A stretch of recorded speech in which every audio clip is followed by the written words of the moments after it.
Let's just sit back and remember our first time playing this game. It was 29th September 2020 for me. I just finished the first half of Liu's storyline and I was walking around the city, and then it was a really magical moment where the sun has just rise and this music just played for the first time for me.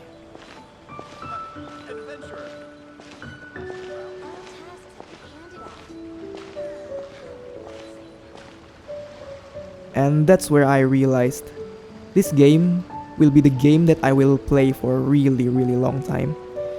Yeah, so let's leave all of the negative aspects of the game for a second, like how bad is the state of the endgame, how bad is the artifact system and all that jazz, and all the dramas about the character. There's already so much negativity in this game, and 4.0 is gonna be released soon. So let's just appreciate the little things that makes us happy and talk about what makes you love Genshin Impact in the first place.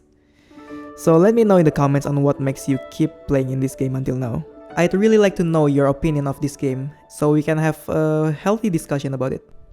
Genshin Impact for me at this point is first and foremost a combat game, as I have spent so much of my time at the Spiral Abyss, experimenting team comps and doing stupid challenge. In all honesty, I really love the combat system of this game, where you mix and match every element, well not Yu-Gi-Oh, to create an artistic boom for your enemies. The combat effects are also really good that we can enjoy every single thing happening in the screen.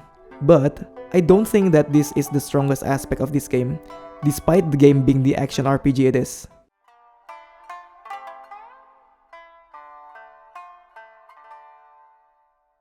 The characters in this game, for example. These characters are basically Genshin Impact's moneymaker for having such a really good designs. They are the frontliners of the game after all. So what makes the characters in Genshin Impact so good? One of the answers that I can come up with is the cultural influence that comes with each region of the game. Just look at how you can tell which characters are from what region and how they further develop the ideas from that concept, creating such a vibrant and beautiful characters that we know and love. I really love the detail of Ayaka's new outfit. The flowers on her braid and hat are really cute. Kaya's new skin is really sexy. It really gives the impression of a desert thief and I'm all for it. And I like the simplicity and the elegance of Nahida's outfit. I also love the detail of each character's eyes as they are unique from each other. And I think it won't be too much for us to appreciate the artists who handcrafted all these tiny details on our favorite characters beautifully. The visuals are also so captivating to me, for the lack of the better word. My favorite is Mona's Q, where she turns her surroundings into starry night sky and gives a huge debuffs to the enemy. Or maybe Beidou, Yunjin and Candice's E, where every perfect counter is so satisfying to look at. Ayaka's Q, which conjures a snowstorm that destroys any enemies touching it. But the best of all, Kazuha's Q. It's just simply wow.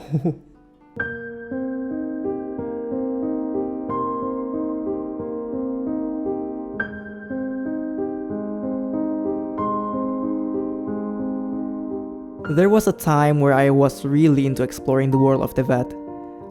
I might not have the time to do it now, let alone 100% the new regions. Just look at my Sumeru exploration. It was a joke. But the world building only gets better and better each time new regions released. I remember when the first additional area was released, which is Dragonspine. Dragonspine was like a rose full of thorns for me. It was full of dangers with the cold mechanics. Exploring it was a lot of fun because we actually have to survive the mountain while keeping the cold meter below 100%. I still remember the panic I used to have when it gets to 100% while I'm fighting a huge ass robots with my undergeared characters. It was crazy. You know, when I think more about it, the game used to be a lot of fun because I'm not that strong enough, so I am not invincible to any of the dangers awaiting. And then comes the Golden Apple Archipelago. It was the most vibrant, happiest moment of my whole Genshin Impact life. The islands, the seas, the music. I enjoyed each and every second of my time on that island. I would spend almost the entire 1.6 in those islands. If you ask me what's the best patch I've ever experienced, then I would answer 1.6 because it was such an all happy moments for me. I think I also did my first 36 stars on the Spiral Abyss somewhere around these patches. Inazuma was filled with dangers, but there is also a beauty in it. The landscape really shows us the aftermath of war eons ago and how it still lingers until the present time. It shows just how much power A had back then. There's so much to learn about the history of this place just by looking at it. Seirai Island was a unique experience for me. First time I came to this island, it was so mind-blowing to me. The perpetual lightning and thunderstorm, the destroyed mountain, everything is insane and dangerously beautiful. Surumi Island was also a really good experience for me because of the ruse stories and how beautifully they were written on the world's quest. They also captured the beauty of Watatsumi Island perfectly, and also the mystery and the eeriness of the now abandoned Enkanomiya. And then comes the chasm, which is even spookier than Enkanomiya because of the abyssal power concentrated in this place. It was dark, desolate, and it gives off the uneasy feeling as the eerie music plays. I haven't really explored Sumeru so much, as you can see from my shitty exploration percentage, but you can tell how much detail this place has. From the lush forest in the Dharma forest areas, to the verticality of the Great Red Sands, it's also really fascinating seeing two places interconnected with each other in the girdle of the sands. Something like two forces clashing against each other in an eternal stalemate. I think the charm of this game is also in exploring those beautiful landscapes and finding the remains of something related to the lore of the place itself. And it's really rewarding in its own way.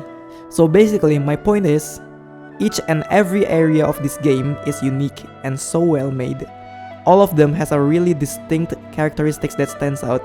Even the starting area like Mondstadt and Liyue has this kind of homey, comfy characteristics. So every area has its own vibes and I really like it. Man, I really need to explore Sumeru. But there's one single aspect that I love the most out of this game. It's the music.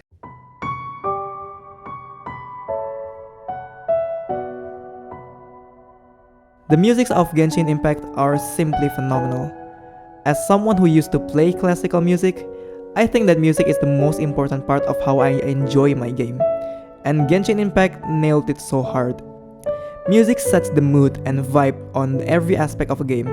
Like when you go through the story, when you explore, when you fight enemies, basically everything you do, the music always accompany you.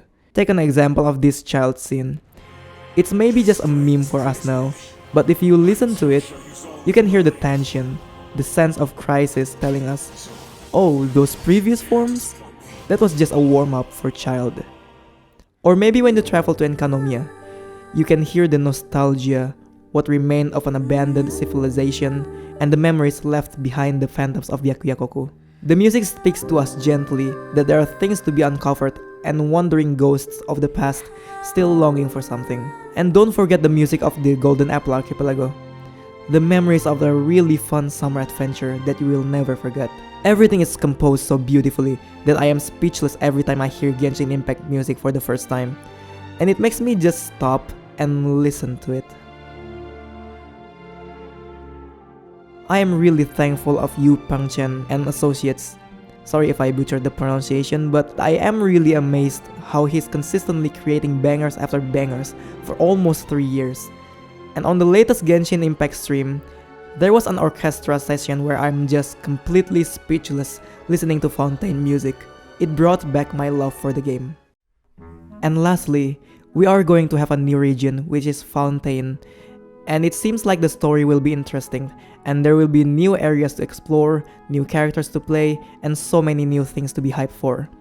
I just wish that they will create more things to the game that is interesting and beautiful, while fixing the flaws they have from the previous versions. I know they can learn from the past mistakes, and hopefully they will listen more to the players and deliver more good content in the future. So, Genshin Impact. After almost 3 years, this game is not a perfect game.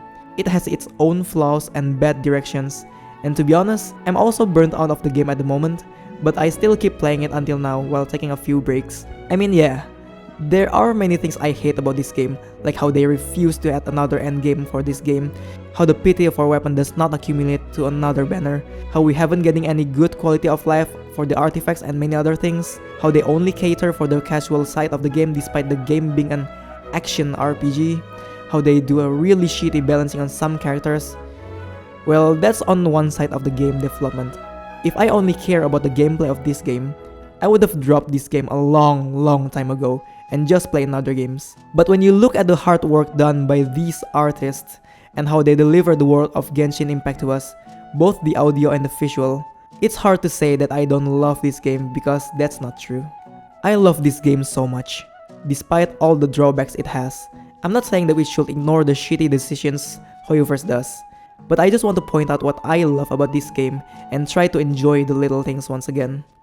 In the end, this game is a piece of art, one that you can enjoy freely however you want, and I really love Genshin Impact for it. Yeah, so that's about it. Thank you so much for watching, and consider subscribing to the channel if you like it. It will be really appreciated considering the state of my channel right now. And let me know if you like this kind of content. I might make more of this. So can we talk about how stupid the changes of difficulty in this Spiral Abyss are? Anyone?